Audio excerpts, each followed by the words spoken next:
श्री स्वामी समर्थ. स्वागत आहे तुमचं माझ्या शिवस्वामी या भक्ती चॅनलवर. तर बघा, नारळ तुम्हाला काय संकेत देतो हे आपण आजच्या व्हिडिओमध्ये बघणार आहोत. तर भक्तांनो, देवघरातील नारळ हा केवळ एक विधीचा भाग नसून तो आपल्या घरच्या आध्यात्मिक स्थितीचा आरसा असतो. शास्त्रानुसार आणि स्वामी भक्तांच्या अनुभवानुसार नारळ आपल्याला खालील 10 प्रकारे संकेत देत असतो. तर भक्तांनो, पहिला संकेत आहे की वर्षानुवर्ष नारळ चांगला राहणे. जर तुमच्या देवघरातील कलशावर ठेवलेला नारळ महिने अगदी वर्षानुवर्ष तसाच राहिला, त्याला बुरशी लागली नाही किंवा तो कुजला नाही, तर हा अत्यंत शुभ संकेत आहे. याचा सरळ अर्थ असा की तुमच्या कुलदेवतेचे तुमच्या घरावर अखंड संरक्षण कवच आहे. भक्तांनो, घरात सकारात्मक ऊर्जा भरलेली आहे हे एक महत्वाचे संकेत मानले जातात. तर दुसरा संकेत आपण बघूया, तो म्हणजे नारळाला आलेला अचानक तडा किंवा नारळाला अचानक तडा जाणे, स्वतःहून नारळ फुटणे. अनेकदा आपण पाहतो की नारळाला कोणताही धक्का न लागता त्याला अचानक तडा जातो, तो फुटतो. असे घडल्यास घाबरू नका. याचा आध्यात्मिक अर्थ असा होतो की तुमच्या घरावर किंवा कुटुंबातील सदस्यावर एखादे मोठे संकट येणार होते, जे त्या नारळाने म्हणजेच दैवी शक्तीने स्वतःवर झेललेले आहे. अशा वेळी देवाचे आभार मानावेत. भक्त हो, तुम्हालाही काही असा अनुभव आला असेल तर नक्की कळवा आणि कमेंट बॉक्समध्ये नक्की सांगा. तिसरा संकेत आहे नारळातून हळूहळू पाणी गळणे.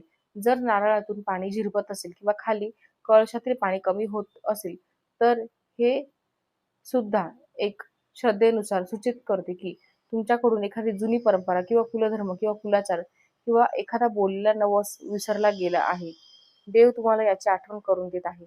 भक्तांनो, पुढील संकेत आहे तर तो म्हणजे नारळावर दैवी चिन्ह उमटणे.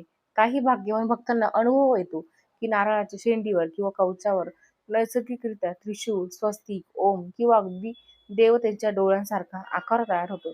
हे साक्षात दैवी उपस्थितीचे लक्षण आहे. तुमची सेवा ईश्वरापर्यंत पोहोचत आहे याचा हा पुरावा आहे. तुम्हाला कधी वाटलं की तुम्हाला कधी पुरावा मिळाला असेल तर तुम्ही हे नक्की कमेंटमध्ये सांगा. पुढील संकेत आहे नारळाच्या वजनात बदल जाणवणे.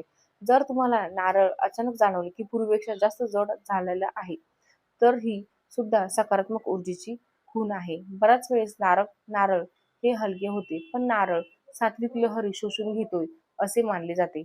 या उलट जर नारळ अगदीच हलका आणि आतून पोकळ पाणी नसलेलं वाटू लागलं, तर घरात नकारात्मकता वाढत असून तुम्हाला नामस्मरणाची अधिक गरज आहे, असा सावधगिरीचा संदेश मिळतो.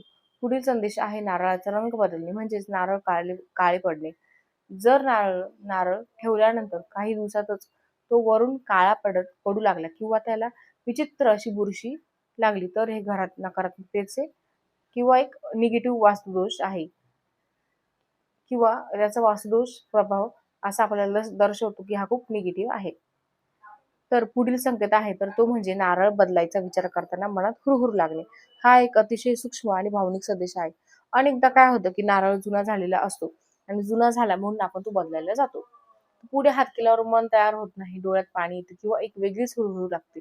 मनातून असं वाटते की आपण नारळ बदलायला नको. अशा वेळेस जबरदस्तीने नारळ बदलू नये. याचा अर्थ असा की नारळातील देवी चैतन्य अजूनही कार्यरत आहे आणि ते नारळ हे घर सोडून जाण्यास तयार नाही. बघताना अशाच अनेक संकेतांपैकी पुढील संकेत आहे तर तो म्हणजे स्वप्नात नारळ दिसते किंवा देवतेचा दृष्टांत होणे.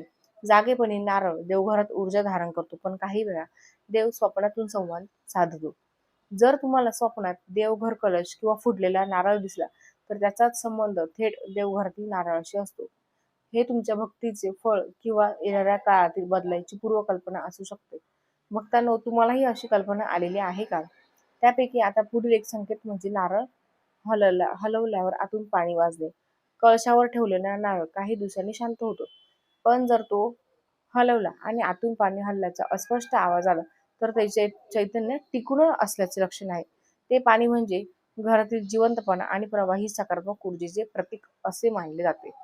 पुढचा संकेत आहे नारळाकडे पाहताना मन शांत होणे. हा सुद्धा एक सर्वात मोठा आणि वैयक्तिक संकेत आहे. तुम्हाला खूप ताणतणाव असेल किंवा देवघरामध्ये जाऊन त्या नारळाकडे पाहिल्यानंतर श्रीफळाकडे पाहिले आणि क्षणार्धात तुमचे मन शांत झाले, डोळे आपोआप मिटले, तर समजावे की त्या नारळातून साक्षात दैवी शक्ती तुम्हाला आशीर्वाद देत आहे. आणि अशा प्रकारचा संकेत भरपूर जणांना येत असतो. जर तुम्हाला अशाच पद्धतीचे संकेत तुमच्या आयुष्यात तुम्हाला भेटले आहेत का, किंवा अशाही प्रकारचा अनुभव आलेला असेल, किंवा कोणत्या ना कोणत्या रूपात तो आलाच असेल, तर कमेंट बॉक्समध्ये नमूद करायला विसरू नका. तोपर्यंत